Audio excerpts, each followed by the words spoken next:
Selamat sejahtera, para pembaca sekalian.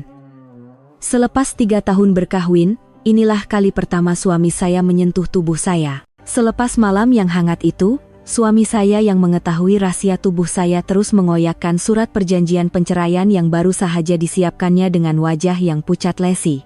Kisah yang akan saya sampaikan pada hari ini, akan saya mulakan sekarang. Jam 10 malam. Jarum jam di dinding bergerak perlahan. Di dalam banglo mewah yang sunyi itu, hanya bunyi detik jam yang teratur bergema. Hari ini adalah ulang tahun perkawinan kami yang ketiga, antara saya dan suami saya, Tengku Adam Iskandar. Ia juga merupakan hari di mana perkawinan kontrak kami secara rasminya akan berakhir. Selama 3 tahun, atau 1095 hari, saya berubah daripada seorang wanita biasa kepada istri kepada Tengku Adam Iskandar, pengerusi Iskandar Holdings, sebuah konglomerat terkemuka di Malaysia. Dan kini, dalam beberapa jam sahaja lagi, saya akan kembali ke titik permulaan dan menjalani kehidupan dengan nama asal saya, alias Safia. Saya duduk diam di atas sofa kulit yang mewah, mata saya tidak lepas dari meja makan yang telah dihias dengan teliti.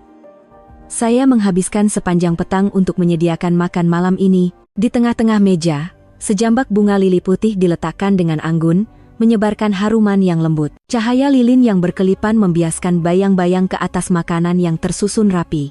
Semuanya adalah makanan kegemarannya. Semua ini saya pelajari sendiri daripada Mak Cik Fatimah, pembantu rumah lama di rumah ini. Saya tahu, mungkin semua ini sia-sia dan melucukan. Sepanjang 3 tahun yang lalu, bilangan kali kami duduk makan semeja boleh dibilang dengan jari. Dia sentiasa sibuk. Lawatan kerja yang tidak putus-putus. Mesyuarat yang berlanjutan sehingga lewat malam. Rumah ini hanyalah tempat persinggahan sementara baginya, dan saya mungkin hanya ibarat perhiasan yang datang bersama package. Namun, karena hari ini adalah hari terakhir, saya ingin melakukan sesuatu sebagai tanda perpisahan rasmi untuk perkawinan yang tidak pernah benar-benar bermula ini. Harapan kecil mula mekar di dalam hati saya, berharap agar dia akan pulang, sekurang-kurangnya pada hari terakhir ini. Masa berlalu tanpa belas kasihan, dan jam menunjukkan pukul 11 malam. Lilin sudah terbakar lebih separuh, dan lelehan lilin yang mengalir senyap ke bawah kaki lilin itu kelihatan seperti air mata saya. Makanan di atas meja sudah lama sejuk. Saya mengeluh panjang, mentertawakan kebodohan diri sendiri. Lalu, saya bangun dan mula mengemaskan meja. Dia tidak akan datang. Memang patut pun. Mana mungkin lelaki sepertinya akan mengingati ulang tahun yang tidak bermakna dalam sebuah perkawinan yang diatur. Perasaan saya, penantian saya, semua itu pastinya hanyalah satu gangguan yang tidak bernilai baginya. Tatkala saya baru sahaja hendak mengangkat pinggan pertama menuju ke dapur, bunyi enjin kereta yang biasa saya dengar kedengaran dari luar pintu pagar. Jantung saya berdegup kencang, dia sudah pulang. Saya segera meletakkan pinggan dan tanpa sadar mengelap kedua-dua tangan saya pada apron. Apa yang patut saya lakukan? Patutkah saya berlari menyambutnya seperti seorang istri sejati? Atau patutkah saya diam di dapur seperti seorang pembantu rumah? Walaupun sudah 3 tahun, saya masih belum menemui jawaban tentang kedudukan saya di rumah ini. Pintu utama terbuka dan Adam melangkah masuk. Seperti biasa, dia memakai sut hitam yang padan dengan tubuhnya. Badannya tegap dan sasa, wajahnya kacak tetapi dingin, dan keningnya yang tajam sedikit berkerut, mungkin karena keletihan. Dia melirik ke arah meja makan yang separuh kemas dengan pandangan kosong, kemudian matanya tertumpu pada saya. Belum tidur lagi, suaranya rendah dan tanpa emosi. Saya. Tunggu awak, jawab saya dengan suara perlahan, tidak berani memandangnya. Tanpa berkata apa-apa lagi, dia menanggalkan jaketnya, menyangkutkannya pada kerusi, melonggarkan tali lehernya, dan duduk di sofa. Kemudian, dia memberi isyarat tangan, seolah-olah menyuruh saya mendekatinya. Saya teragak-agak seketika, kemudian berjalan ke arahnya, dan duduk di kerusi bertentangan, menjaga jarak yang selamat. Suasana di ruang tamu terasa berat dan menyesakkan. Dia mengeluarkan satu file dokumen dari beg kerjanya, dan menolaknya ke arah saya, baca dan tanda tangan. Saya melihat dokumen di atas meja. Tanpa membukanya pun, saya sudah dapat meneka isinya.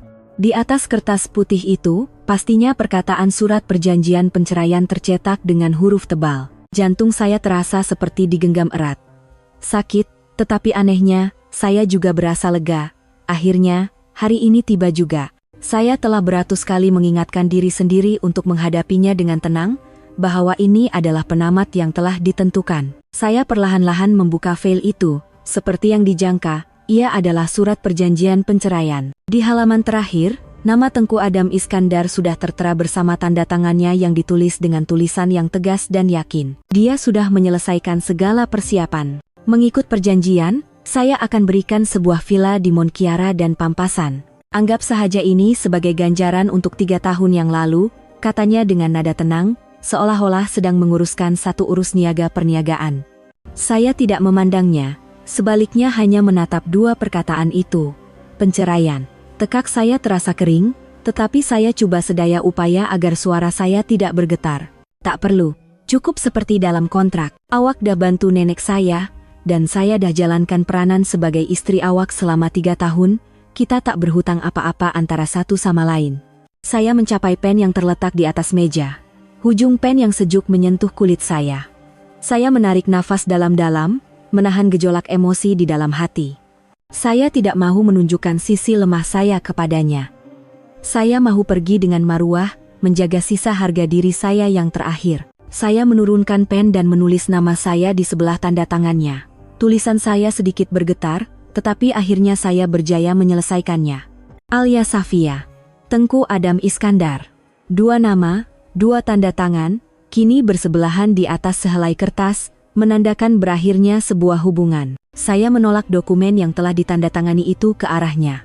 Dah selesai. Bila saya perlu kosongkan rumah ini, Adam mengambil dokumen itu, melihat tanda tangan saya sekilas, kemudian memasukkannya ke dalam bagnya.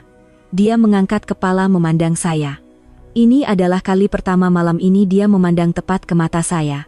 Pandangannya begitu dalam dan rumit, sehingga saya langsung tidak dapat meneka apa yang difikirkannya. Terpulang pada awak. Tapi kalau boleh, esok. Selepas berkata begitu, dia bangun. Tanpa sepatah kata lagi, dia terus naik ke tingkat atas. Punggungnya kelihatan tegap, sunyi, dan sangat jauh. Bunyi tapak kakinya semakin sayup sebelum hilang di sebalik pintu bilik. Hanya saya yang tinggal sendirian di ruang tamu yang dingin. Air mata yang saya tahan selama ini akhirnya tumpah jua. Ia mengalir senyap membasahi pipi. Sudah tiba masanya untuk saya benar-benar terjaga dari mimpi 3 tahun menjadi seorang istri. Setelah Adam naik ke tingkat atas, saya masih duduk termenung di sofa untuk masa yang lama. Kekosongan yang hampa menyelubungi seluruh tubuh dan jiwa saya. Saya tidak menangis teresak-esak, tetapi air mata panas terus mengalir membasahi kolar baju saya. Saya coba untuk bangun bagi menyelesaikan kerja-kerja yang tertangguh, tetapi tiba-tiba kepala saya terasa pening dan kaki saya hilang kekuatan. Semua yang saya lihat di hadapan mata menjadi kabur dan bertindih. Badan saya terasa panas seperti api, tetapi tangan dan kaki saya sejuk seperti ais. Mungkin karena terkena hujan semasa pergi membeli barang dapur, menunggu sepanjang malam di ruang tamu yang sejuk, dan kejutan emosi yang baru saya alami tadi, semuanya menyerang saya serentak. Saya coba berpaut pada kerusi untuk bertahan, tetapi saya sudah tiada tenaga. Sebelum kesedaran saya hilang sepenuhnya ke dalam kegelapan, perkara terakhir yang saya lihat adalah chandelier kristal di ruang tamu yang berputar-putar. Dan sayup-sayup, saya seperti terdengar bunyi pintu bilik di tingkat atas dibuka, diikuti dengan bunyi tapak kaki yang bergegas menghampiri saya. Saya tidak tahu berapa lama saya tidak sadarkan diri. Apabila saya membuka mata dalam keadaan mamai, perkara pertama yang saya rasai ialah sentuhan cadar yang biasa dan empuk di katil bilik tidur saya. Kepala saya masih sakit seperti hendak pecah, dan seluruh badan saya terasa panas membahang. Saya coba membuka mata perlahan-lahan dan melihat sekeliling. Bilik itu hanya diterangi oleh lampu meja kecil di sisi katil yang memancarkan cahaya suram. Di udara, terhidu bau ubat pembasmi kuman yang samar-samar. Saya coba untuk bangun, tetapi rasa pening membuatkan saya terbaring semula.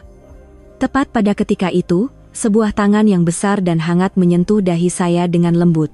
Saya terkejut dan menoleh ke sisi. Orang yang duduk di sebelah katil bukanlah Mak Cik Fatimah atau pembantu rumah yang lain, tetapi Adam sendiri. Dia memakai pakaian santai, tetapi wajahnya tidak menunjukkan riak dingin dan beku seperti biasa.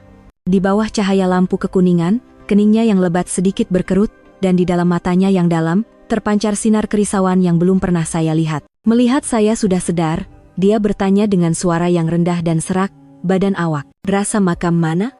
Saya hanya merenungnya kosong, Tertanya-tanya sama ada saya sedang bermimpi. Lelaki ini, adakah lelaki yang sama yang dengan dinginnya menghulurkan surat penceraian kepada saya sebentar tadi? Kenapa dia ada di sini?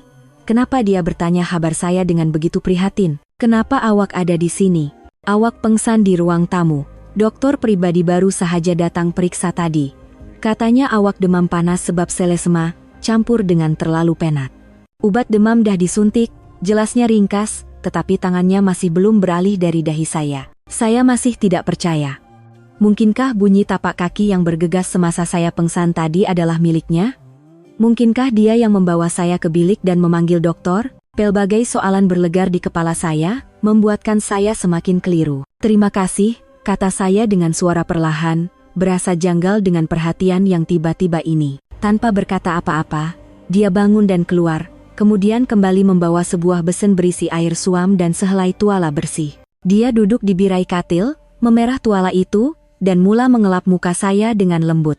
Setiap pergerakannya berhati-hati dan penuh prihatin. Ini sangat berbeza dengan imejnya yang dikenali sebagai ahli perniagaan yang kejam. Saya hanya terbaring diam membiarkannya menjaga saya. Jantung saya mula berdegup kencang. Bau maskulinnya yang biasa saya hidu menusuk hidung. Bagaimana lelaki yang terasa begitu jauh ini boleh berada begitu dekat?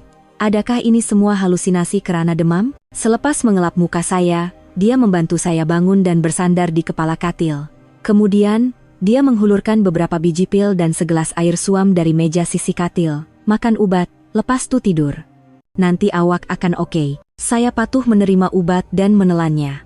Rasa pahit obat merebak di dalam mulut, tetapi kehangatan yang tidak terkata mula mekar di dalam hati. Setelah saya selesai makan obat, dia dengan berhati-hati membaringkan saya semula dan menarik selimut hingga ke leher. Dia tidak terus pergi, sebaliknya masih duduk di situ, memerhatikan saya dalam diam. Awak tak perlu buat semua nih, saya boleh buat sendiri, kata saya, memecah kesunyian. Saya takut kebaikannya hanya datang dari rasa simpati, dan saya tidak mau simpati seperti itu. Diam dan baring, katanya dengan nada yang tidak membenarkan sebarang bantahan, hanya 4 perkataan. Saya tidak dapat berkata apa-apa lagi, lalu memejamkan mata dan berpura-pura tidur. Tetapi bagaimana saya boleh tidur dengan dia di sebelah? Saya dapat merasakan pandangannya masih tertumpu pada saya. Beberapa ketika kemudian, saya merasakan dia dengan lembut menyelitkan rambut saya yang melekat di dahi kerana peluh. Sentuhan itu membuatkan seluruh badan saya kaku. Saya tidak berani membuka mata, hanya dapat merasakan degupan jantung saya yang kencang di dalam dada. Malam itu, dia tinggal di bilik saya. Dia tidak tidur, sebaliknya duduk di kerusi rehat di sudut bilik, sesekali datang untuk memeriksa suhu badan saya dan menukar tuala basah. Jika saya bergerak sedikit pun, dia akan segera datang. Apabila saya merintih perlahan kerana dahaga, dia terus membawakan air. Penjagaan yang begitu teliti dan prihatin ini adalah sesuatu yang tidak pernah saya impikan selama 3 tahun yang lalu. Saya terbaring dalam keadaan separa sedar, dibelenggu demam dan kekeliruan. Saya tidak faham kenapa dia berbuat begini. Adakah ini tanggung jawab terakhir sebelum kami secara rasmi menjadi orang asing? Atau ada sebab lain? Apapun alasannya, malam ini nampaknya akan menjadi satu-satunya malam yang hangat dalam 3 tahun perkahwinan saya yang dingin. Cahaya pagi menyelinap masuk melalui celah tingkap, mencipta jalur cahaya yang berkilauan di lantai. Saya perlahan-lahan membuka mata. Saya dapat merasakan badan saya jauh lebih ringan. Demam saya nampaknya sudah reda, hanya tinggal sedikit rasa letih. Saya meletakkan tangan di dahi, tidak lagi panas seperti semalam. Ingatan tentang jagaan prihatin Adam terbayang jelas seolah-olah baru sahaja berlaku.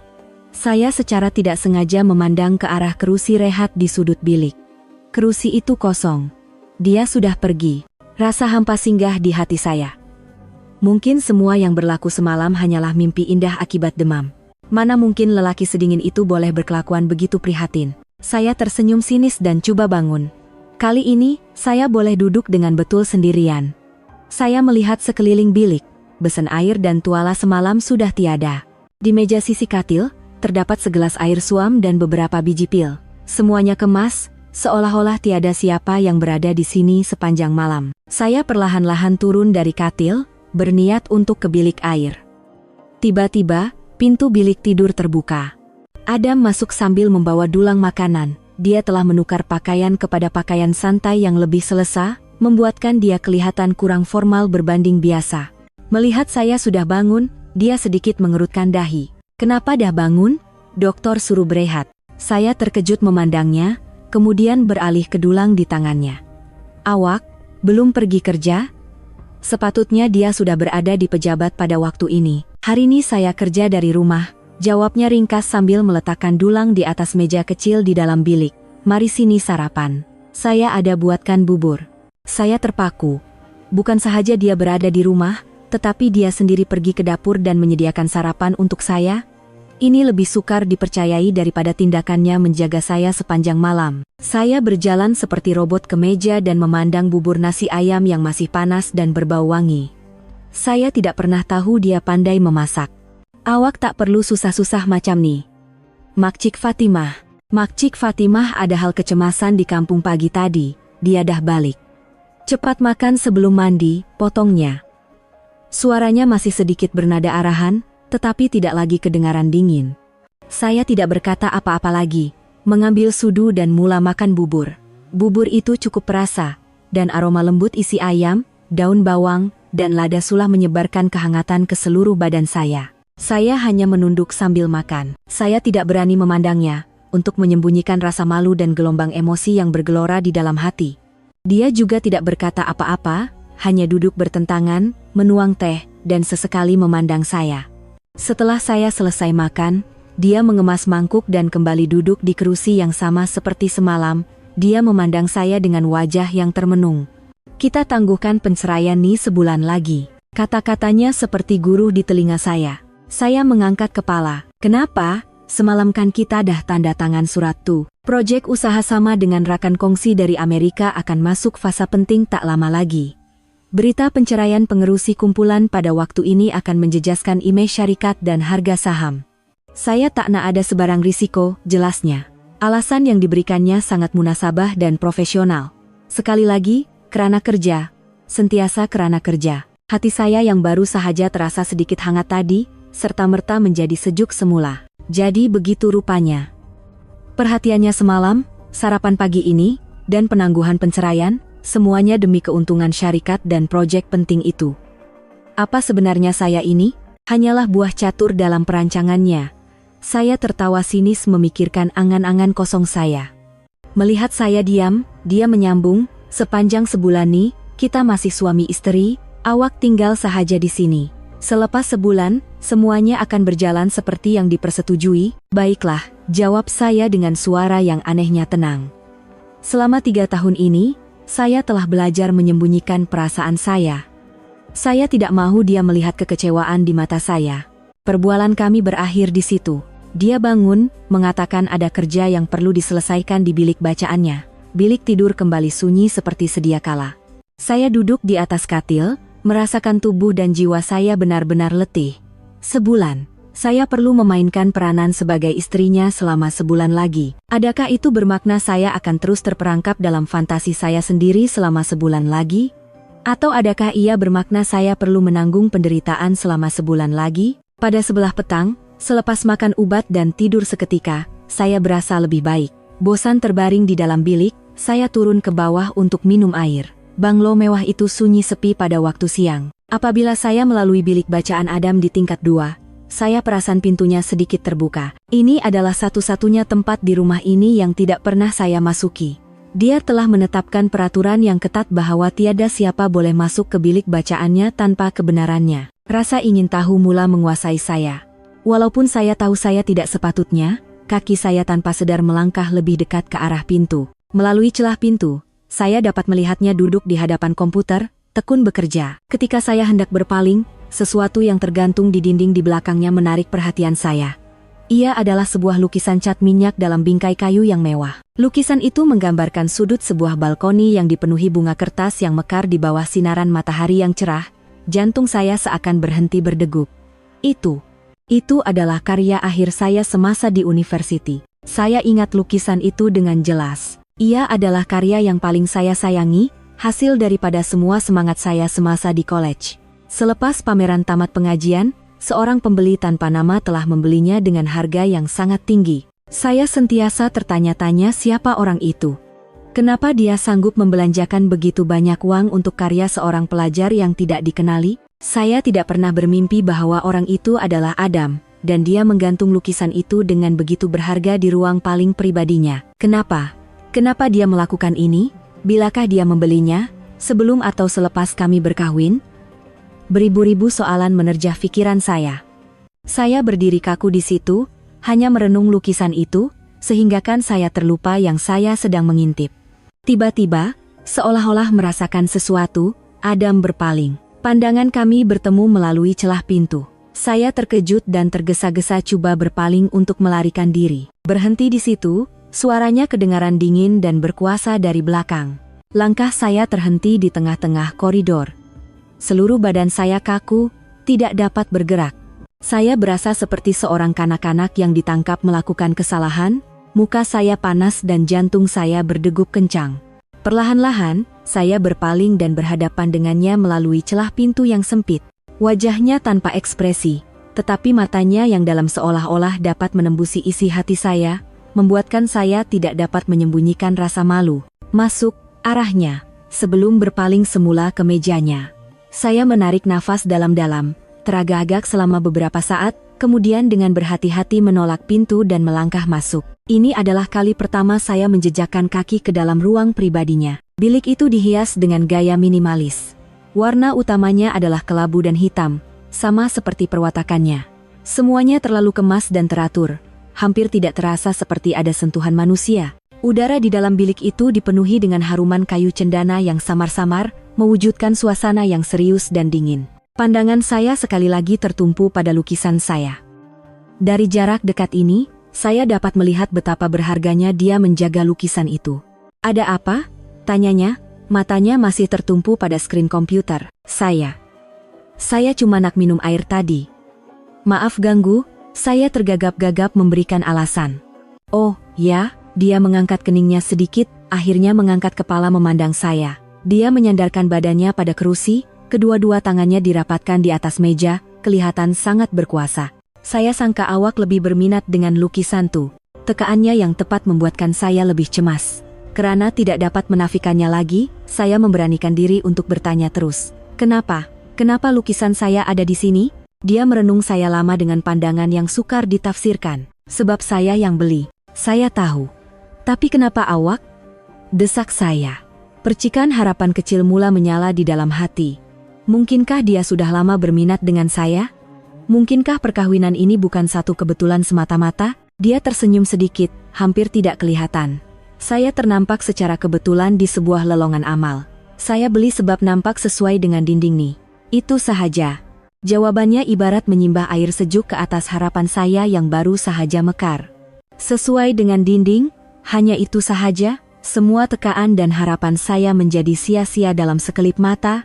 Saya mentertawakan diri sendiri karena terlalu banyak berfantasi. Baginya, lukisan ini mungkin tidak ubah seperti perhiasan mahal lain di rumah ini. Oh, begitu. Terima kasih sebab sukakan lukisan saya, kata saya, coba berlagak tenang, tetapi kekecewaan dalam suara saya tidak dapat disembunyikan. Saya tak akan ganggu awak lagi. Tepat ketika saya hendak berpaling untuk pergi, telepon di dalam poket saya berdering. Nomor rumah jagaan tempat nenek saya tinggal. Firasat buruk mula menyelubungi saya. Saya segera menjawab panggilan itu dengan tangan yang tergetar-getar. Halo? Di hujung talian, kedengaran suara cemas juru rawat yang menjaga nenek saya. Cik Alia, tolong datang ke rumah jagaan sekarang. Nenek Cik tiba-tiba kritikal. Dia sesak nafas dan tekanan darahnya jatuh mendadak. Kami sedang beri rawatan kecemasan, tapi keadaannya tak berapa baik. Setiap perkataan juru rawat itu bagaikan pisau yang menikam jantung saya.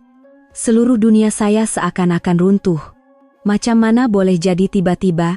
Pagi semalam saya telepon, dia masih oke. Penyakit orang tua nih susah dijangka, Cik. Dokter kata, nenek perlukan obat khas yang perlu dibawa masuk dari luar negara sekarang juga. Kalau tak, harapannya tipis. Obat tuh, berapa kosnya? Kosnya sangat mahal untuk satu dos. Anggaran dalam 500.000 ringgit. 500.000, jumlah itu seperti gunung yang menghempap saya. Saya baru sahaja membuka firma reka bentuk dalaman saya sendiri, dan perniagaan saya masih belum stabil. Dari mana saya hendak mencari uang sebanyak itu dalam masa yang singkat? Seluruh badan saya menggigil dan air mata mula mengalir tanpa henti. Saya datang sekarang. Saya mematikan panggilan, tidak lagi dapat menahan diri. Nenek adalah satu-satunya keluarga yang saya ada di dunia ini. Ibu bapak saya meninggal dunia semasa saya kecil, dan neneklah yang seorang diri membesarkan saya. Jika apa-apa terjadi pada nenek, saya benar-benar tidak tahu bagaimana hendak meneruskan hidup. Saya terlupa bahwa Adam berada di situ dan berlari keluar dari bilik bacaan seperti orang gila. Tunggu sekejap. Sebuah lengan yang sasa menahan saya. Adam. Dia sudah berada di belakang saya. Wajahnya masih dingin, tetapi di matanya yang dalam dan hitam, terpancar emosi yang rumit. Apa yang dah jadi? Nenek. Nenek saya kritikal, saya tersak-esak, tidak dapat menyusun kata-kata.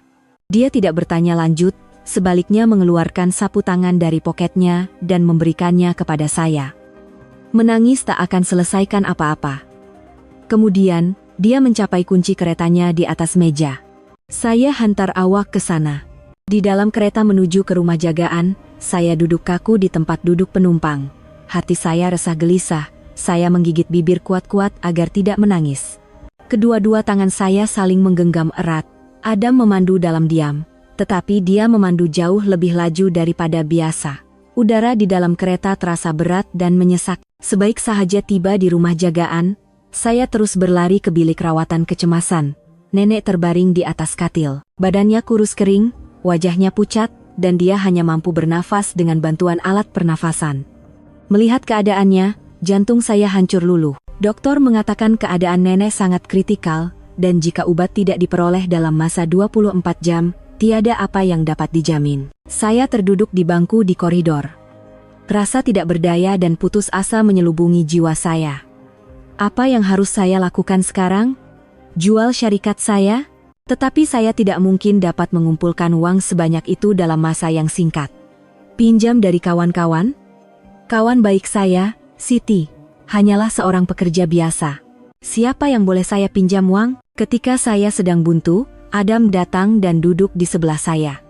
Dia menghulurkan sebotol air mineral. Ubatu, ada di hospital mana? Saya mengangkat kepala memandangnya. Seketika, saya terfikir untuk meminta pertolongannya, tetapi ego saya menghalangnya. Kami akan bercerai tidak lama lagi, dan dia tidak mempunyai sebarang kewajiban untuk membantu saya. Lagipun, saya tidak mau terhutang budi lagi kepadanya. Saya boleh uruskan sendiri. Dia memandang saya dengan mata yang seolah-olah dapat membaca pikiran saya. Macam mana awak nak uruskan? Saya hanya diam, tidak dapat menjawab. Malam itu, saya menjaga nenek di hospital. Adam pulang, mengatakan ada urusan syarikat. Sebelum pergi, dia hanya meninggalkan satu pesanan, kalau ada apa-apa, telepon saya. Sepanjang malam, saya tidak tidur, hanya memegang erat tangan nenek dan berdoa agar keajaiban berlaku. Dalam keletihan dan kerisauan, saya akhirnya tertidur. Orang kata, jika terlalu letih dan tertekan, kita akan mengigau. Mungkin dalam mimpi yang samar-samar itu, saya meracau tentang keadaan nenek, tentang uang 500.000 ringgit, dan tentang ketidakberdayaan saya. Keesokan paginya, ketika saya terlelap dalam keadaan meniarap di sisi katil, telepon saya berdering. Pengarah rumah jagaan. Dia bercakap dengan suara yang sangat gembira. Cik Alia, ada berita baik. Tadi ada seorang penderma tanpa nama menghubungi pihak kami. Beliau bukan sahaja bersetuju untuk menanggung sepenuhnya kos obat nenek, malah beliau juga telah memutuskan untuk menubuhkan dana kebajikan bernilai 50 juta ringgit untuk membantu warga emas yang kurang bernasib baik di rumah jagaan kami. Beliau juga sudah mengaturkan untuk membawa pakar jantung terbaik dari luar negara untuk merawat nenek. Penerbangan pakar itu akan tiba malam ini. Saya berdiri kaku, tidak percaya dengan apa yang saya dengar. 50 juta ringgit, pakar dari luar negara, apa yang sedang berlaku? Betul ke, Tuan? Siapa penderma itu? Beliau tak mahu identitinya didedahkan. Beliau cuma minta saya sampaikan yang beliau amat tersentuh dengan pengorbanan Cik Alia terhadap nenek. Cik Alia sangat beruntung. Saya meletakkan telepon, masih dalam keadaan bingung. Siapa yang sanggup melakukan perkara sebesar ini untuk saya? Saya tidak kenal sesiapa yang begitu hebat. Mungkinkah Adam? Tetapi kenapa dia perlu berbuat begitu? Dan bagaimana dia tahu saya perlukan uang? Mungkinkah dia terdengar saya mengigau semalam? Ketika saya sedang keliru dengan pelbagai tekaan, bayang-bayang seorang lelaki tinggi muncul di pintu bilik. Bukan Adam, tetapi pesaing terbesarnya dalam perniagaan, dan juga lelaki yang pernah gigih mengejar saya semasa di university, Dato Haris. Alia, saya dengar nenek awak tak sihat. Dia oke? Haris masuk membawa sebuah bakul buah yang besar dengan wajah risau. Abang Haris, macam mana abang ada di sini? Tanya saya, terkejut. Saya ada kenal beberapa orang di hospital nih. Bila dapat berita, saya terus datang, katanya sambil meletakkan bakul buah, dan memandang saya dengan pandangan yang penuh makna. 500.000, bukan jumlah yang kecil. Kenapa awak tak beritahu saya kalau ada masalah? Kata-katanya mengejutkan saya. Apa maksud abang? Haris tersenyum sainis. Tengku Adam Iskandar tuh memang kejam. Dah 3 tahun jadi suami istri, tapi bila awak paling perlukan bantuan, batang hidung dia pun tak nampak. Saya tahu semua tentang perkawinan kontrak kamu berdua. Saya terkejut. Bagaimana dia boleh tahu? Haris mendekati saya dan merendahkan suaranya. Kalau awak nak, saya boleh tolong. Janji saja awak akan bekerja sama dengan saya. Kita sama-sama pastikan Tengku Adam dapat balasan yang setimpal. Kata-kata Haris seperti racun yang meresap ke dalam pikiran saya yang sedang keliru. Dia bukan sahaja tahu tentang masalah nenek, tetapi juga rahasia terbesar antara saya dan Adam. Wajahnya yang risau tadi kini kelihatan sangat palsu. Saya berundur setapak, menjauhkan diri daripadanya. Terima kasih atas keprihatinan abang, tapi masalah keluarga saya, biar saya selesaikan sendiri. Dan hubungan saya dengan Tengku Adam, itu urusan pribadi kami berdua. Orang lain tak perlu masuk campur, jawab saya dengan nada dingin dan tegas. Apapun yang terjadi antara saya dan Adam, saya tidak mau menjadi alat untuk digunakan oleh orang lain, terutamanya untuk menyerangnya. Kekecewaan dan kemarahan terpancar di mata Haris, tetapi dia segera menyembunyikannya dengan senyuman. Baiklah, kalau itu kata awak, tapi ingat, bila-bila masa awak perlukan saya sentiasa ada. Selepas berkata begitu, dia pergi. Saya memandang belakangnya dengan perasaan tidak sedap hati. Dato Haris bukanlah orang yang mudah. Kemunculannya yang tiba-tiba, dan pengetahuannya yang luas pastinya bukan satu kebetulan. Ketika itu, telepon saya berdering. Adam, saya menarik nafas dalam-dalam untuk menenangkan diri sebelum menjawab. Malam nih awak lapang? Suaranya tenang seperti biasa. Eida apa? Pukul 7 malam, bersiap. Saya nak bawa awak ke satu majelis. Dia bercakap seperti memberi arahan, tidak memberi saya peluang untuk menolak. Majelis apa? Saya tak nak pergi. Saya nak jaga nenek. Saya mengerutkan dahi, menolak. Ada pakar dan juru rawat terbaik di sisinya. Kehadiran awak tak akan mengubah apa-apa. Ini majelis perniagaan di Hotel Majestic. Sangat penting. Semua rakan kongsi untuk proyek kali ini akan hadir. Kita perlu tunjukkan imej keluarga yang stabil. Bukankah kita dah setuju untuk tangguhkan penceraian sebab nih? Kerja lagi. Imej syarikat lagi. Setiap tindakannya mempunyai tujuan yang jelas. Walaupun berat hati, saya tahu kata-katanya benar. Saya telah bersetuju dengan perjanjian itu, dan saya perlu memainkan peranan saya. Baiklah, tepat jam 10 malam, sebuah sedan mewah berhenti di hadapan hospital. Saya meminta juru rawat untuk menjaga nenek seketika dan menukar pakaian kepada gaun malam biru muda yang ringkas yang dihantar oleh orang suruhan Adam. Apabila saya masuk ke dalam kereta, Adam sudah berada di tempat duduk belakang. Dia memakai sut yang ditempah khas, menyerlahkan lagi ketinggian dan auranya yang luar biasa. Dia memandang saya sekilas, kemudian memberi isyarat kepada pemandu untuk bergerak. Hotel Majestic kelihatan gemerlapan di bawah cahaya lampu. Sebaik sahaja kami melangkah masuk ke dewan, kami serta-merta menjadi tumpuan. Tengku Adam Iskandar, pengerusi Iskandar Holdings yang muda dan misteri, jarang sekali muncul di khalayak ramai bersama istrinya. Dia secara semula jadi meletakkan tangannya di pinggang saya, menarik saya lebih dekat. Kehangatan tapak tangannya terasa menembusi gaun nipis saya, membuatkan badan saya sedikit kaku.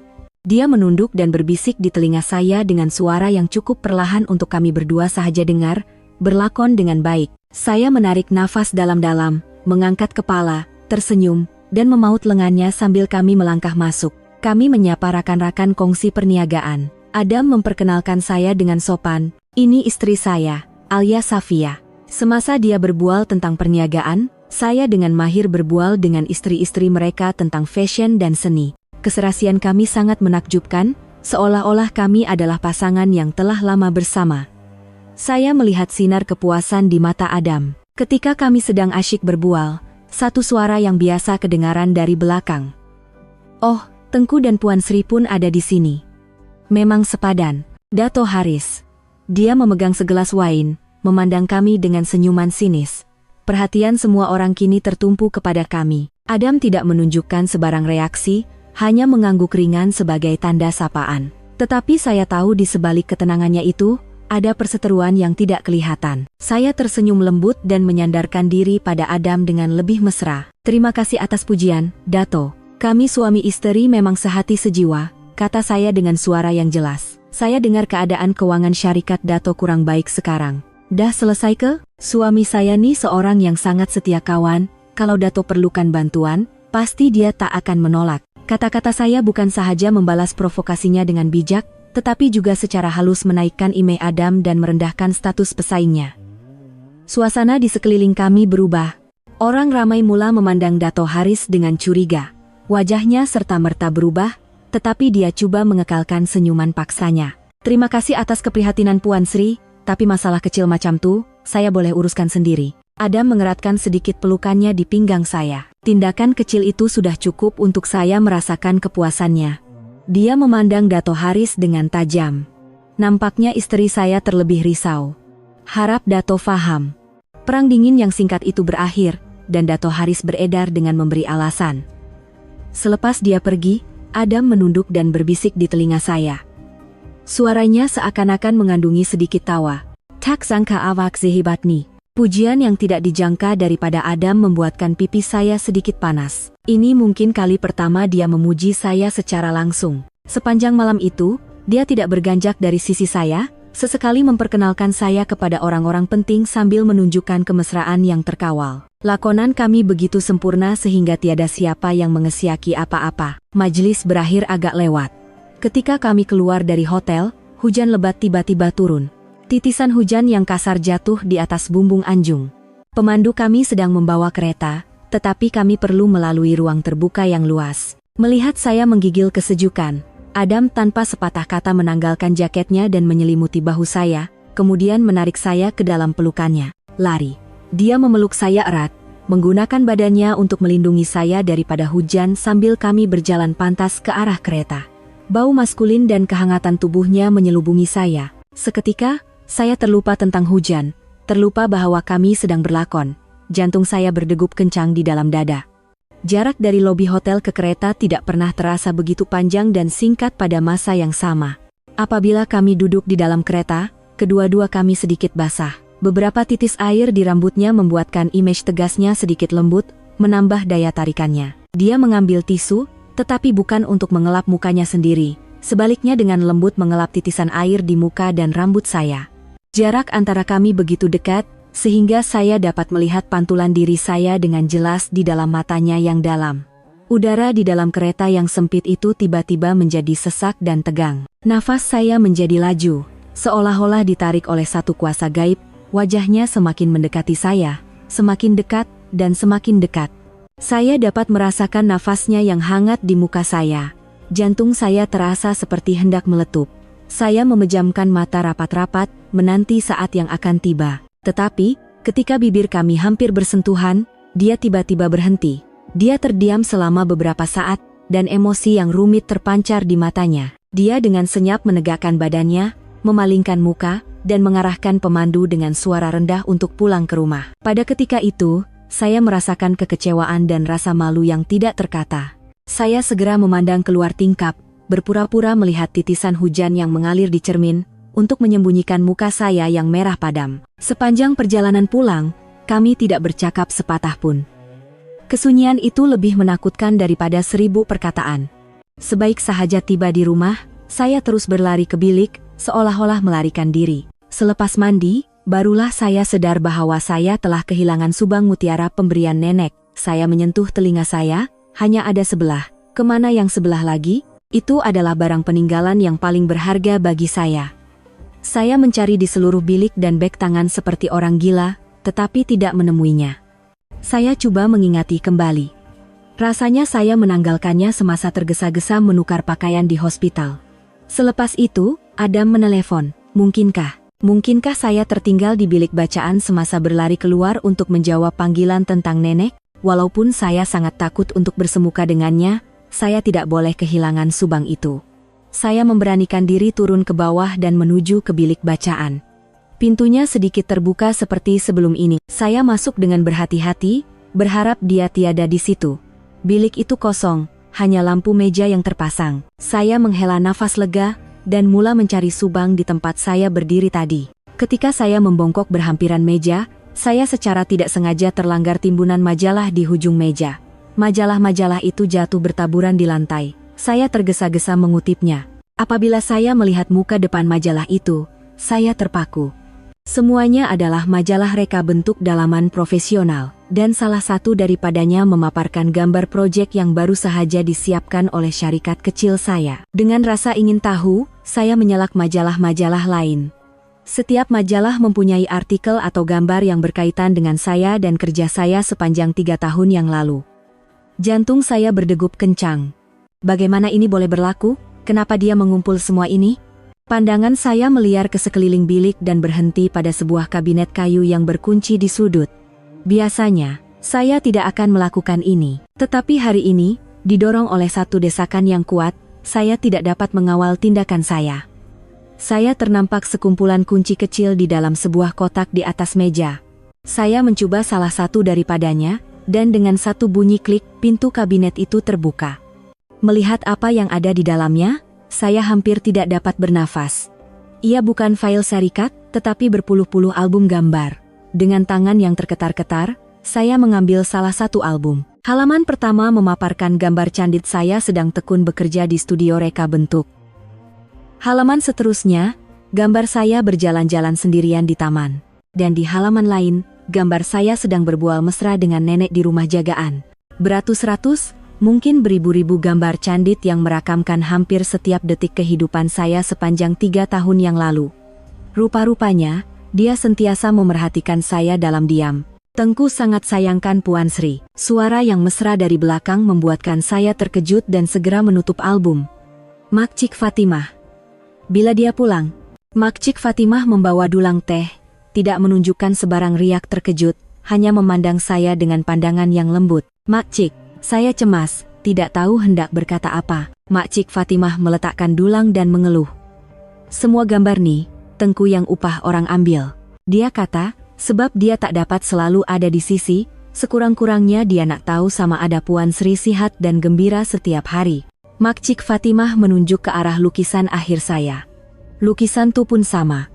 Tahun tu, Tengku beli lukisan tu dengan harga yang sangat tinggi di lelongan Amal University. Dia kata, senyuman wanita dalam lukisan tu semasa menyiapkan karyanya adalah senyuman paling indah yang pernah dia lihat. Setiap perkataan Makcik Fatimah seperti tukul yang mengetuk hati saya.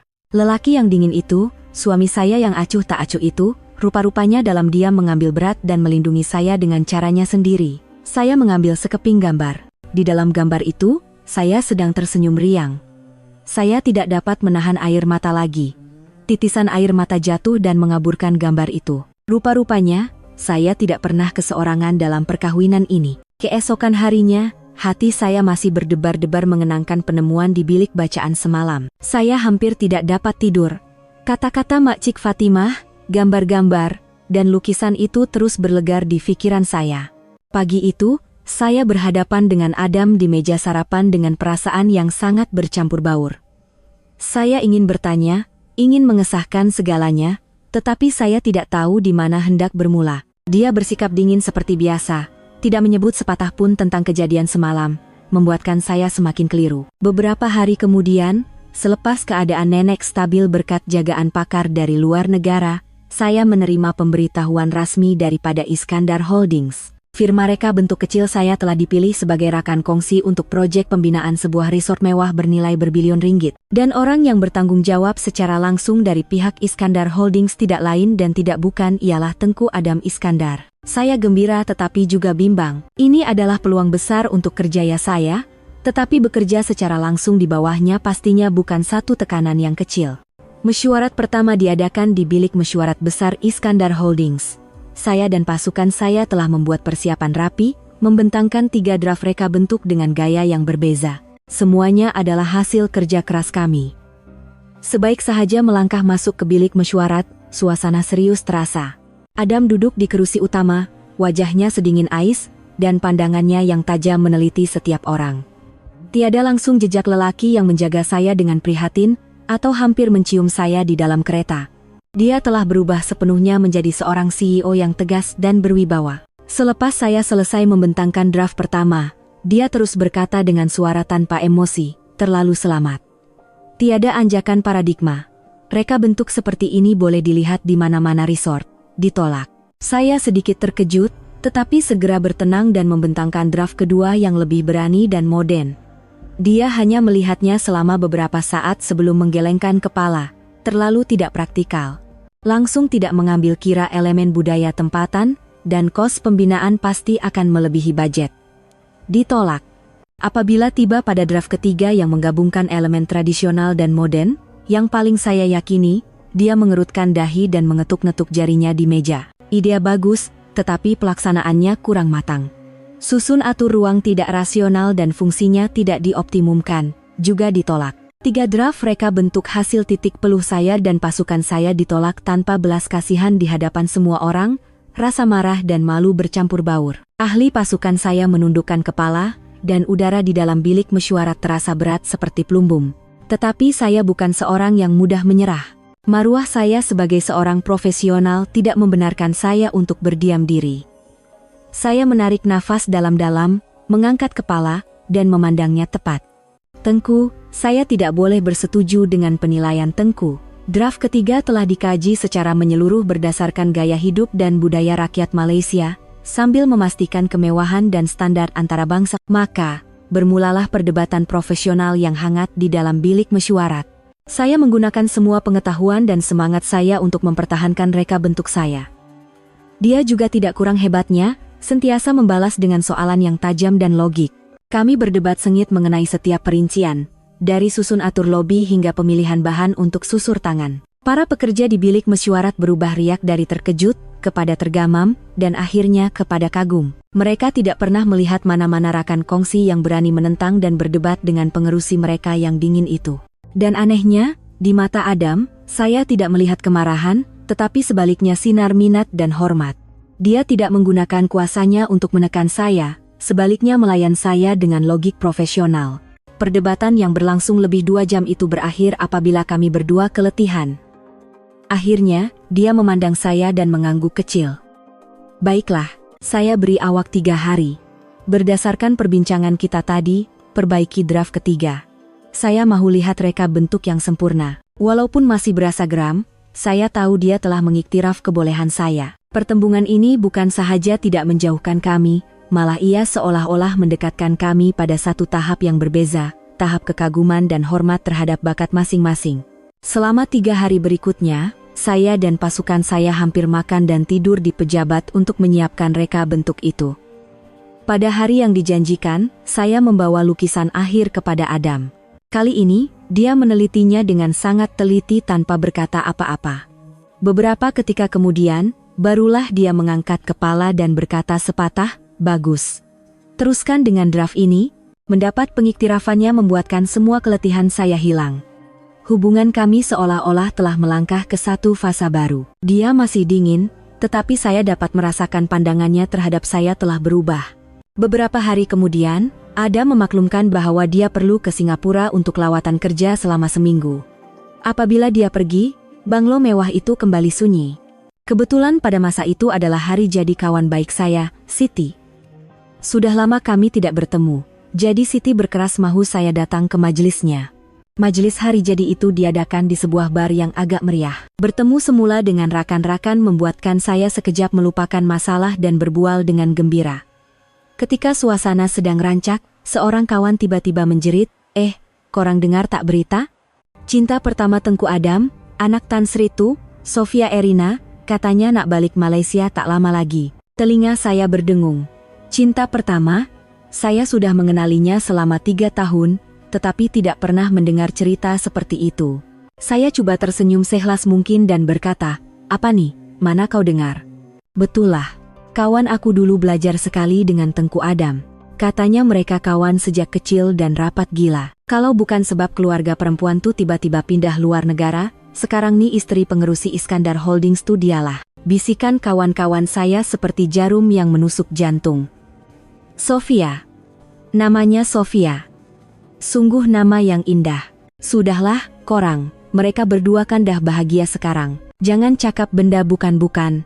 Siti segera coba menenangkan keadaan apabila melihat muka saya berubah. Tetapi pada ketika itu, satu suara yang biasa tetapi tidak menyenangkan kedengaran. Kawan-kawan awak tuh betul, Alia. Awak tuh cuma pengganti. Dato Haris. Dia sudah berdiri di belakang saya dengan riak mengejek. Semua orang terdiam dan memandang kami. Saya berpaling dan merenungnya dengan tajam. Apa maksud Dato? Haris tersenyum sinis dan mendekati saya. Pandangannya melepasi bahu saya dan berhenti di belakang saya. Tengku Adam cari awak selama bertahun-tahun, kan? Awak tak tahu kenapa? Bukan sebab dia cintakan awak, tapi sebab parut di belakang awak tuh sama macam parut perempuan bernama Sofia Erinatu. Seluruh badan saya terasa beku. Parut di belakang saya. Parut akibat jatuh basikal semasa kecil. Tidak besar, tetapi agak jelas. Mungkinkah karena parut itu? Gambar-gambar candid, perhatian dalam diam. Semua itu bukan untuk saya, tetapi karena dia melihat bayangan orang lain melalui saya. Sofia tuh pun ada parut yang sama, sambung Haris dengan suara yang tajam seperti pisau. Dia pilih awak dan kawin dengan awak sebab awak pengganti yang paling sempurna sementara dia tak dapat kembali. Sekarang dia dah balik, awak rasa berapa lama lagi tempat awak akan bertahan? Kebenaran kejam yang dilontarkan oleh Haris seperti panahan petir yang menyambar kepala saya. Segalanya runtuh dalam sekelip mata. Kegembiraan dan harapan yang mekar di hati saya sejak beberapa hari lalu hancur berkecai. Rupa-rupanya, saya hanyalah bayangan, seorang pengganti. Cinta sebelah pihak yang saya pendam selama 3 tahun ini pastinya tidak lebih dari satu jenaka di matanya. Saya tidak ingat bagaimana saya keluar dari majelis hari jadi Siti. Di telinga saya, hanya terngiang-ngiang ejekan Haris dan bisikan simpati orang sekeliling. Saya merayau-rayau di jalanan seperti orang hilang akal. Lampu neon yang berwarna-warni menerangi wajah saya, tetapi saya tidak merasakan apa-apa. Pengganti. Dua perkataan itu menusuk pikiran saya, merobek hati saya. Apabila saya kembali ke rumah yang dingin itu, saya berasa lebih sunyi dan putus asa berbanding sebelum ini. Saya membuka almari pakaian dan tanpa teragak-agak mengeluarkan beg pakaian, mencampakkan semua barang saya ke dalamnya tanpa belas kasihan. Saya tidak mahu tinggal di sini walau sesaat pun lagi. Saya tidak mahu hidup sebagai bayangan seseorang.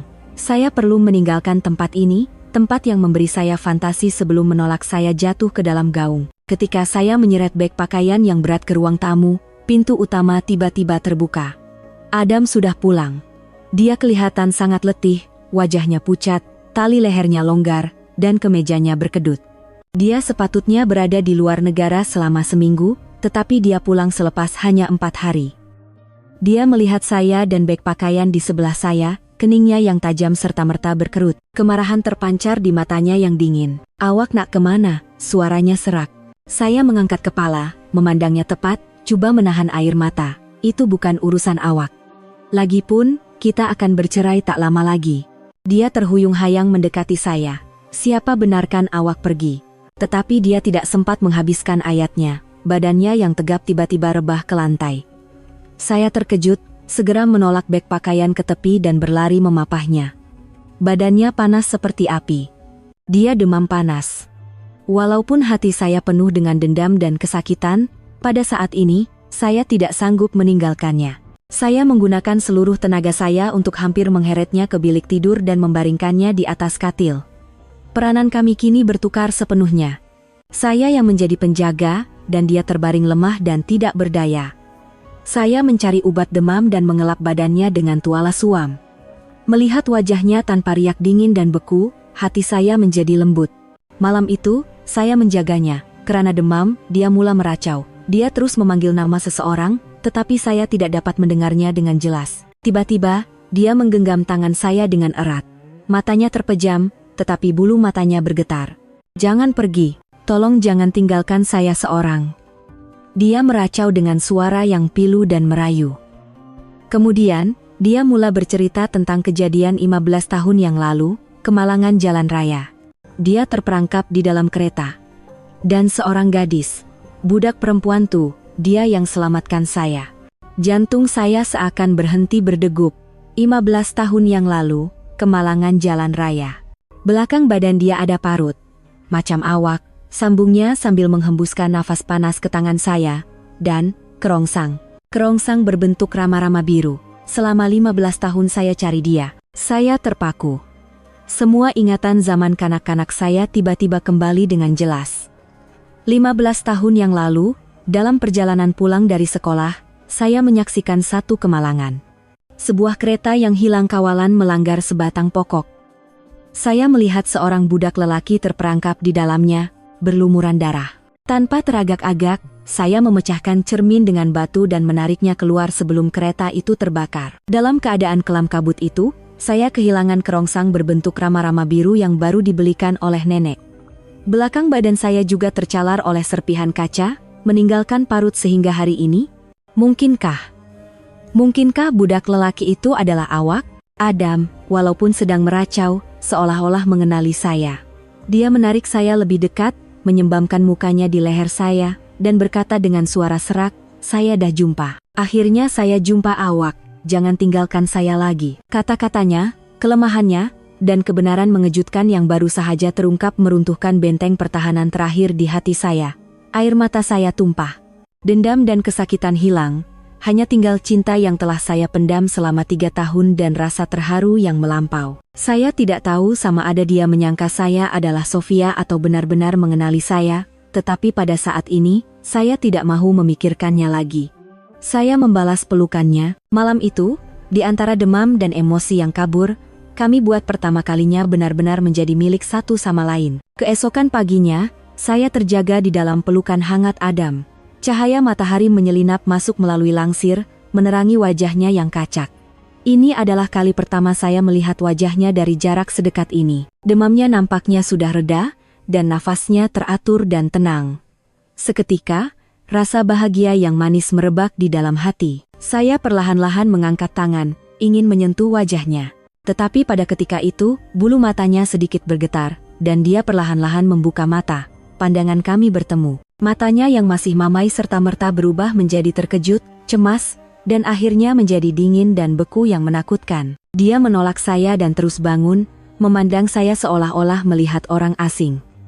Tanpa sepatah kata, dia bangun dan masuk ke bilik air. Tindakannya seperti pisau yang menikam jantung saya yang sedang dibuai kebahagiaan. Apa yang berlaku? Kenapa dia bersikap begitu? Adakah kejadian semalam hanyalah satu kesilapan yang dilakukan karena demam? Adakah dia menyesal? Atau adakah dia sadar bahwa saya bukanlah Sofia, orang yang benar-benar ingin bersamanya? Sikap dinginnya lebih menakutkan daripada sebarang kata-kata kesat. Dia keluar dari bilik air, menukar pakaian, dan meninggalkan bilik tanpa memandang saya walau sekalipun. Sepanjang hari itu, dia mengelak daripada saya. Banglo yang luas itu terasa lebih sesak berbanding sebelum ini. Saya berasa sangat bodoh. Saya yang terbuai dengan kemanisan semalam, hari ini ditampar dengan realiti yang kejam. Pada sebelah petang, ketika saya sedang termenung di dalam bilik, seorang pembantu rumah membawa sebuah kotak kecil yang dibalut cantik. "Puan Sri, ini hadiah dari Tengku." Saya terkejut dan membuka kotak itu. Di atas baldu lembut, terletak sebatang kerongsang berbentuk rama-rama biru. Ia kelihatan sama seperti kerongsang yang hilang dahulu. Jantung saya berdegup kencang. Di dalamnya, ada sekeping kad kecil. Dengan tulisan tangannya yang kemas, tertera 4 perkataan, barang dikembalikan kepada pemiliknya. Saya benar-benar keliru. Kenapa dia berbuat begini? Adakah dia sudah ingat bahwa saya adalah gadis itu? Tetapi jika ya, kenapa dia melayan saya dengan dingin? Atau adakah dia masih menganggap saya pengganti Sofia? Kerongsang ini sepatutnya untuk Sofia, dan kini dia hanya memulangkannya kepada orang yang mempunyai parut yang sama? Adakah dia sedang mempermainkan perasaan saya? Beribu-ribu soalan yang tidak terjawab berlegar di pikiran saya, membuatkan saya lebih terseksa dan keliru. Beberapa hari berikutnya berlalu dalam kesunyian yang menakutkan. Adam berada di rumah, tetapi kami jarang bertemu. Dia sengaja mengelak daripada saya, dan saya tenggelam dalam kekeliruan saya sendiri. Kerongsang rama-rama itu terbaring senyap di dalam kotaknya. Ia adalah harapan yang samar, tetapi pada masa yang sama, ia adalah bukti pahit bahwa saya mungkin hanyalah seorang pengganti. Pertentangan ini menyiksa saya setiap hari, setiap jam. Pagi itu, ketika saya sedang bersiap untuk ke pejabat, telepon saya berdering. Nomornya, jantung saya berdegup kencang. Pukul 10, datang ke pejabat saya di ibu pejabat. Ada perkara saya nak bincang. Suara di hujung talian masih dingin dan bernada arahan. Dia tidak memberi saya peluang untuk bertanya. Selepas berkata begitu, dia mematikan panggilan. Perkara penting? Adakah dia mahu menjelaskan segalanya kepada saya? Tentang malam itu, tentang gadis itu, dan tentang Sofia? Secercah harapan kembali mekar di hati saya. Apapun keputusannya, saya mahu mendengar kebenaran dari mulutnya sendiri. Saya tiba di Iskandar Holdings 10 menit lebih awal. Para pekerja mengenali saya, jadi tiada siapa yang menghalang. Saya terus menuju ke pejabatnya di tingkat tertinggi. Semakin dekat, semakin laju degupan jantung saya. Saya berdiri di hadapan pintu kayu yang mewah, menarik nafas dalam-dalam untuk menenangkan diri. Ketika saya hendak mengetuk, pintu yang sedikit renggang itu terbuka sedikit lagi, membolehkan saya mendengar perbualan di dalam. Suaranya dan suara seorang lelaki lain, mungkin setiausaha kanannya. Semua maklumat dah disahkan, kedengaran suara setiausaha itu. Kakap, suara azam rendah. Memang benar ada parut di belakang Puan Sri Alia, dan lokasinya hampir sama. Parut itu disebabkan kemalangan jalan raya semasa kecil, dan masanya juga sepadan dengan kemalangan Tengku 15 tahun yang lalu. Jantung saya terasa sesak. Dia sedang menyiasat tentang saya. Bagus, suara Adam kedengaran puas. Jadi lebih pasti, teruskan pantau. Kita perlu pastikan semuanya sempurna sebelum Cik Sofia Erina pulang. Tak boleh ada sebarang kesilapan dalam hal ini. Kata-kata terakhirnya seperti tukul gergasi yang menghentam kepala saya. Pastikan semuanya sempurna sebelum Cik Sofia Erina pulang. Jadi begitu rupanya. Kata-kata Dato Haris semuanya benar. Dia menyiasat parut saya bukan karena dia mengenali saya, tetapi untuk mengesahkan sama ada saya adalah pengganti yang layak. Untuk dibandingkan dengan yang asli yang akan pulang tidak lama lagi. Malam yang hangat itu, kata-katanya semasa meracau, kerongsang dengan nota, barang dikembalikan kepada pemiliknya, semuanya hanyalah satu salah faham yang menyedihkan. Dia telah menyangka saya adalah wanita dalam mimpinya, dan apabila dia sadar, dia menyadari kesilapannya dan kembali bersikap dingin. Kesakitan dan kekecewaan yang melampau menelan semua harapan dan cinta. Saya berasa sangat bodoh dan hina karena berfantasi tentang perasaannya. Tangan saya yang terangkat jatuh lemah ke sisi. Saya tidak lagi mempunyai keberanian untuk masuk dan berhadapan dengan kebenaran yang kejam. Saya berpaling dan berjalan pergi seperti bayangan tanpa jiwa. Air mata tidak mengalir, tetapi jantung saya seolah-olah sudah berhenti berdegup. Cinta 3 tahun saya, penantian saya, akhirnya hanya meninggalkan kebenaran bahwa saya hanyalah bayangan orang lain. Apabila saya pulang, saya tidak lagi mengemas barang. Saya duduk di meja dan mengeluarkan surat perjanjian penceraian yang diberikannya. Kemudian, saya menghantar satu mesej yang ringkas dan tegas kepadanya. Saya dah fikir, tak perlu tunggu sebulan lagi, kita teruskan dengan penceraian. Surat-surat akan diuruskan melalui peguam. Selepas menghantar mesej, saya mematikan telepon dan mencampakkannya ke tepi. Semuanya benar-benar sudah berakhir. Beberapa hari berikutnya, saya hidup seperti mesin yang diprogramkan. Saya berpindah dari banglo itu ke sebuah apartemen kecil berhampiran pejabat, dan menumpukan sepenuh perhatian pada kerja agar tiada masa untuk berpikir. Saya memutuskan semua hubungan dengan Adam. Saya tidak menjawab semua panggilan dan mesesnya. Peguam saya dan peguamnya sedang menguruskan proses penceraian. Semuanya menuju ke penghujungnya. Suatu petang, selepas selesai bermesyuarat dengan pelanggan, saya menerima mesej dari nomor yang tidak dikenali. Selamat petang, Puan Sri Alia. Saya Sofia Erina. Boleh kita jumpa sekejap? Ada perkara yang sangat penting tentang awak dan Abang Adam. Saya rasa awak patut tahu kebenarannya. Sofia. Nama itu sekali lagi muncul seperti pisau yang mengoyak luka yang belum sembuh. Adakah dia sudah pulang? Untuk menuntut kembali semua yang sepatutnya menjadi miliknya? Kenapa dia mahu berjumpa dengan saya? Untuk menunjuk-nunjuk kemenangannya? Atau untuk memberi simpati kepada saya yang kalah? Hati saya berbelah bahagi, tetapi akhirnya saya memutuskan untuk menemuinya. Saya mahu tahu orang yang bagaimana yang telah saya gantikan selama 3 tahun ini, dan saya mahu menamatkan segalanya dengan jelas. Kami bersetuju untuk bertemu di sebuah kafe yang sunyi di sebuah lorong lama. Saya tiba dahulu dan memilih tempat duduk di sudut. Beberapa menit kemudian, seorang wanita cantik melangkah masuk. Dia berambut panjang, bertubuh langsing, dan memakai gaun putih bersih. Wajahnya memancarkan aura yang suci dan lembut. Itulah Sofia. Saya harus akui, dia memang cantik dan mempunyai daya tarikan yang mampu memikat sesiapa sahaja. Sofia melihat saya, tersenyum ringan, dan datang duduk di hadapan saya. Terima kasih sebab sudi datang. Kenapa awak nak jumpa saya? Tanya saya terus terang, tidak menyembunyikan rasa dingin. Sofia memandang saya dengan pandangan yang rumit. Di matanya, terbayang rasa serba salah dan bersalah. Dia menarik nafas dalam-dalam dan berkata dengan jelas, Puan Sri Alia, saya datang untuk meminta maaf kepada awak dan untuk memberitahu kebenaran yang telah tersembunyi selama 15 tahun. Saya mengerutkan dahi, tidak paham apa yang dikatakannya. 15 tahun yang lalu, dalam kemalangan jalan raya Tu, Sofia memulakan ceritanya dengan suara yang bergetar. Orang yang selamatkan Abang Adam bukan saya, tapi awak. Saya terpaku. Apa maksud awak? Dan orang yang menyebabkan kemalangan Tu, juga saya. Mata Sofia mula berkaca. Masa itu saya masih muda dan mentah. Saya curi-curi pandu kereta ayah saya dan terbabas. Saya sangat takut. Saya bersembunyi di semak berdekatan dan melihat semuanya. Saya nampak seorang gadis, awak, dengan beraninya memecahkan cermin dan menarik Abang Adam keluar. Saya nampak awak jatuhkan kerongsang Rama-Rama. Saya nampak belakang awak cedera. Semuanya. Setiap perkataannya sukar dipercayai. Selepas orang ramai datang, saya terlalu takut untuk mengaku. Bila Abang Adam sedar di hospital dan bertanya siapa yang selamatkan dia, karena kelemahan dan keegoisan saya berbohong. Saya berpura-pura menjadi penyelamatnya. Sofia teresak-esak. Selama 15 tahun nih, pembohongan tuh menyiksa saya setiap hari. Abang Adam sangat baik pada saya, tapi dia tak pernah cintakan saya. Dia anggap saya sebagai adik dan orang yang dia terhutang budi. Dia sentiasa mencari awak, gadis itu. Bila saya dapat tahu dia kawin dengan awak, saya tahu saya tak boleh diam lagi. Saya mesti balik dan betulkan semuanya.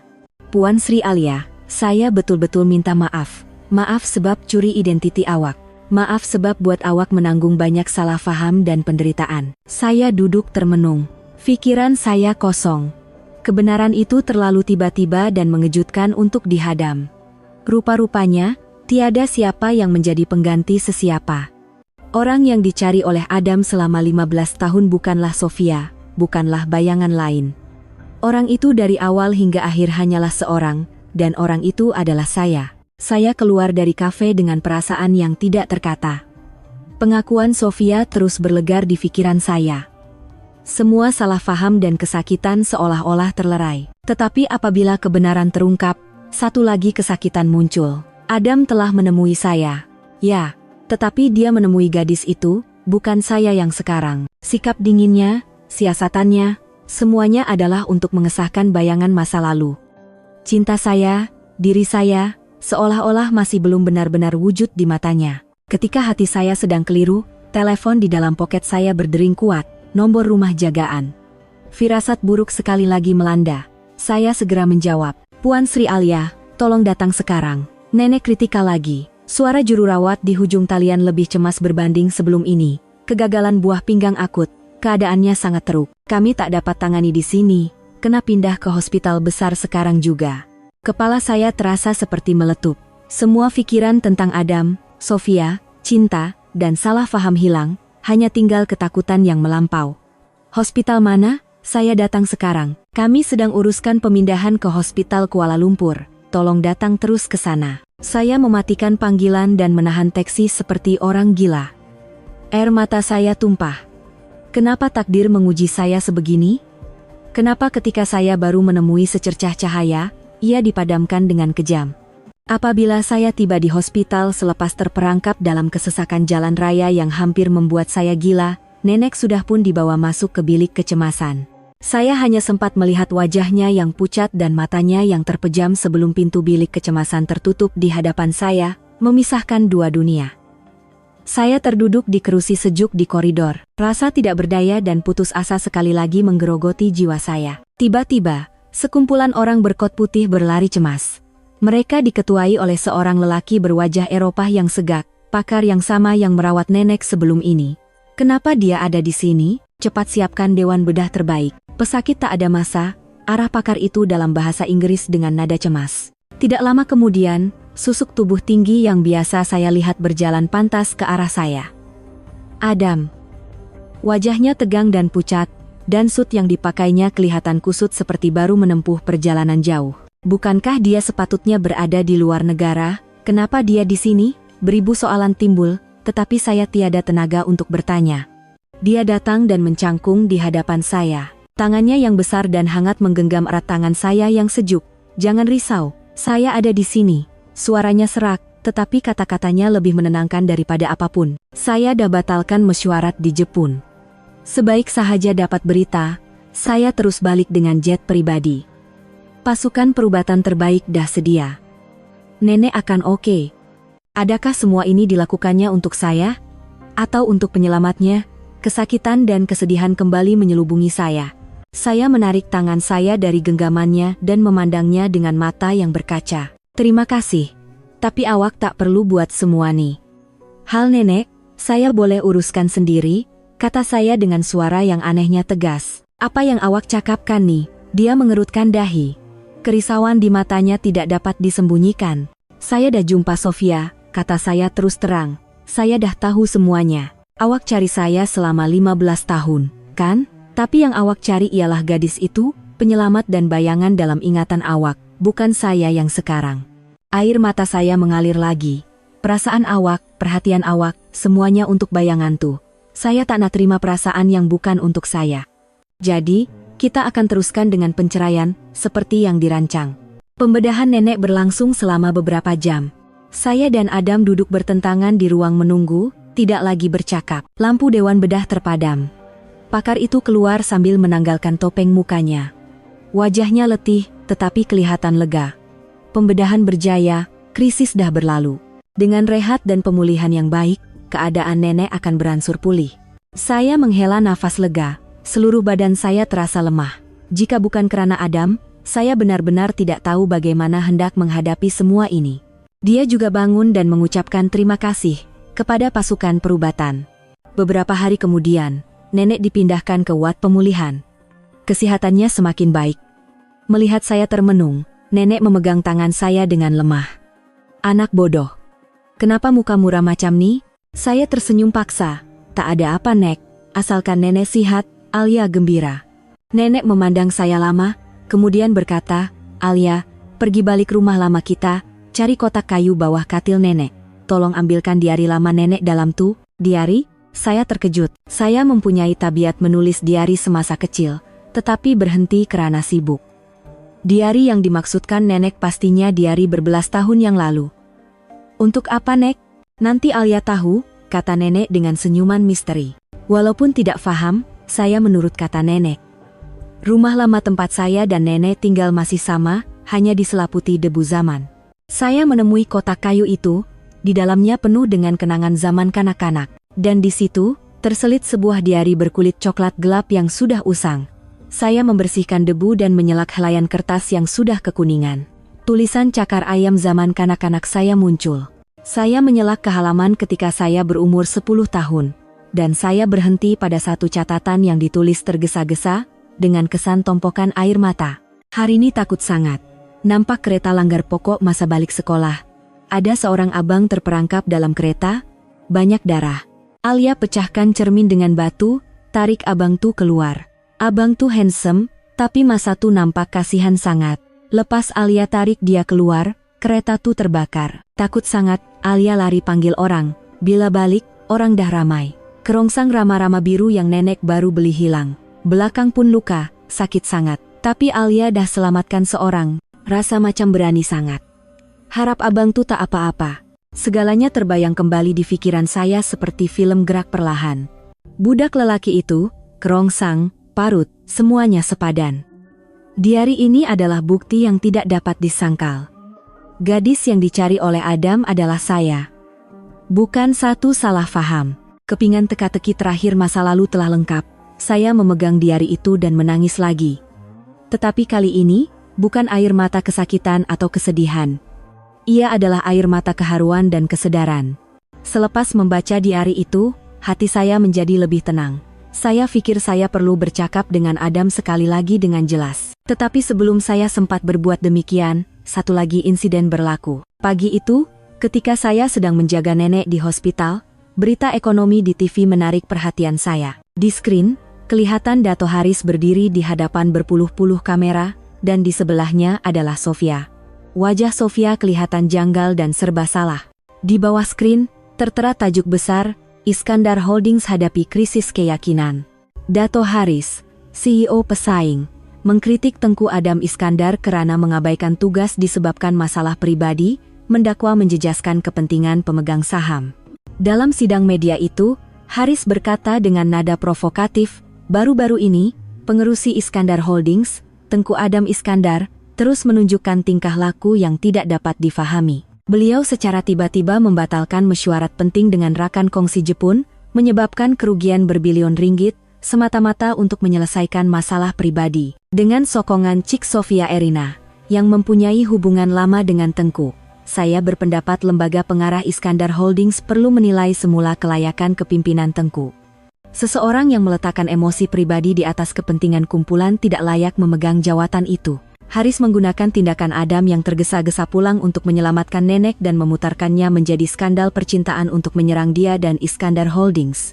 Dia juga mengheret Sofia, menjadikannya alat untuk menekan lembaga pengarah, memaksa Adam untuk memilih antara syarikat dan saya. Satu konspirasi yang sangat licik. Saya menggenggam penumbuk. Kemarahan membara di dalam hati.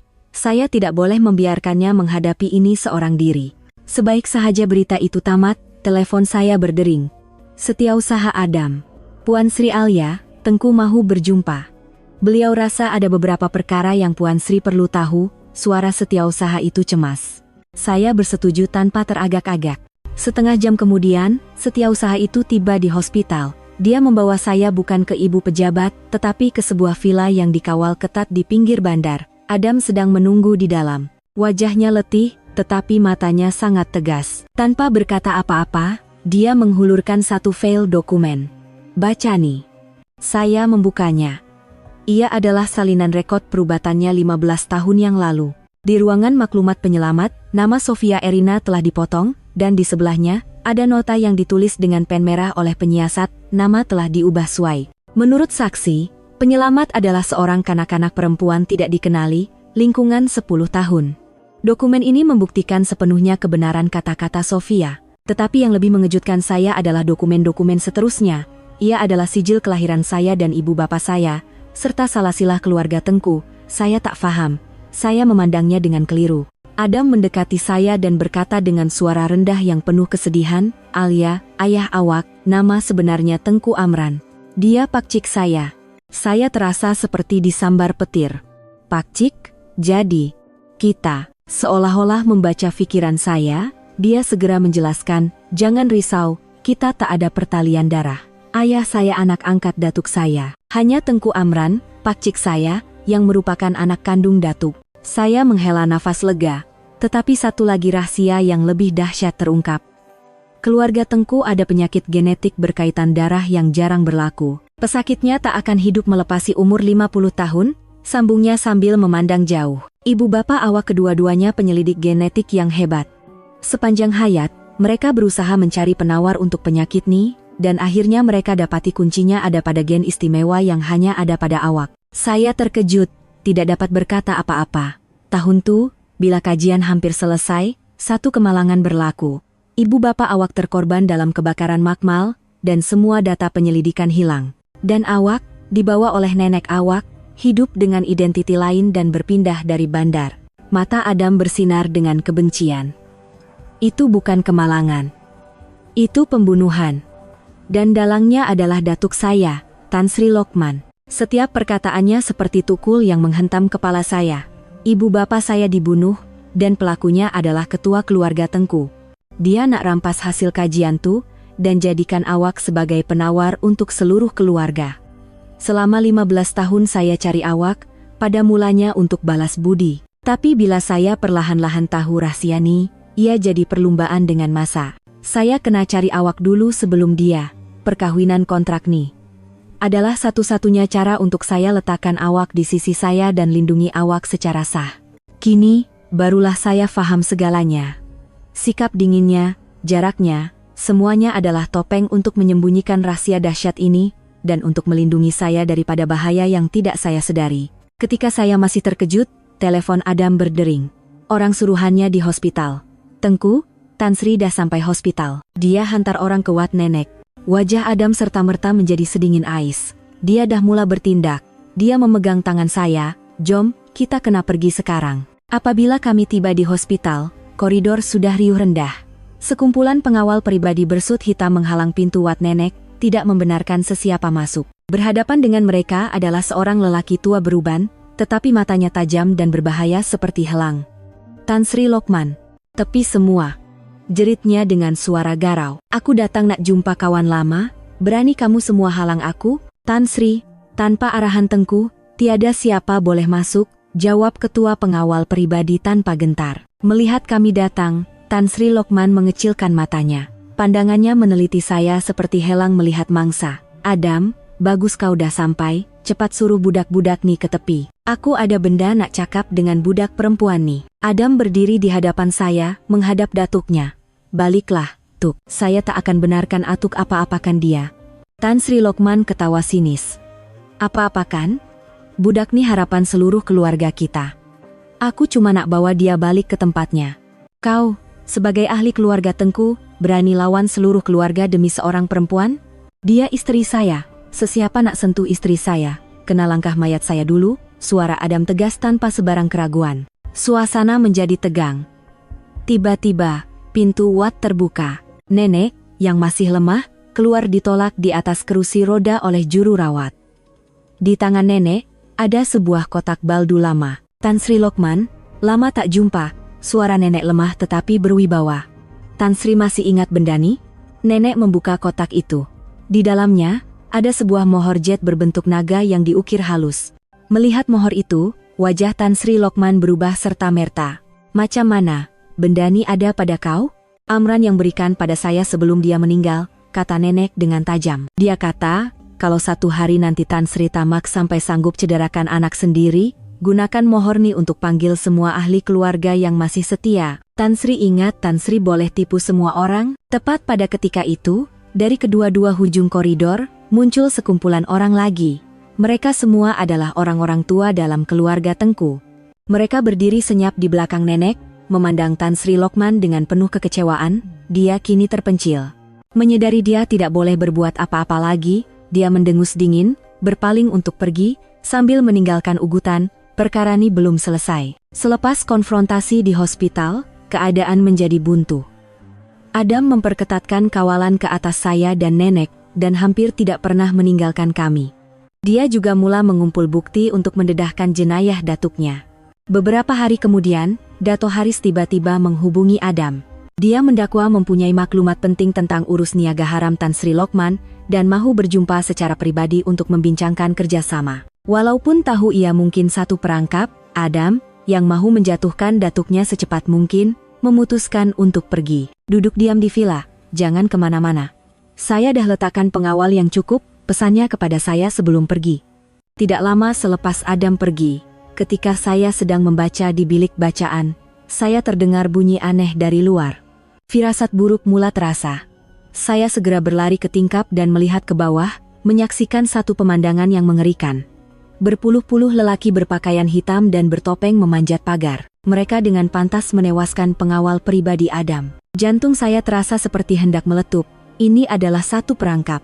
Sasaran mereka adalah saya dan data penyelidikan ibu bapak saya yang masih saya simpan. Saya segera berlari ke bilik rahasia yang telah diberitahu oleh Adam dan bersembunyi. Dengan tangan yang terketar-ketar, saya meneleponnya. Adam, ada penceroboh di villa.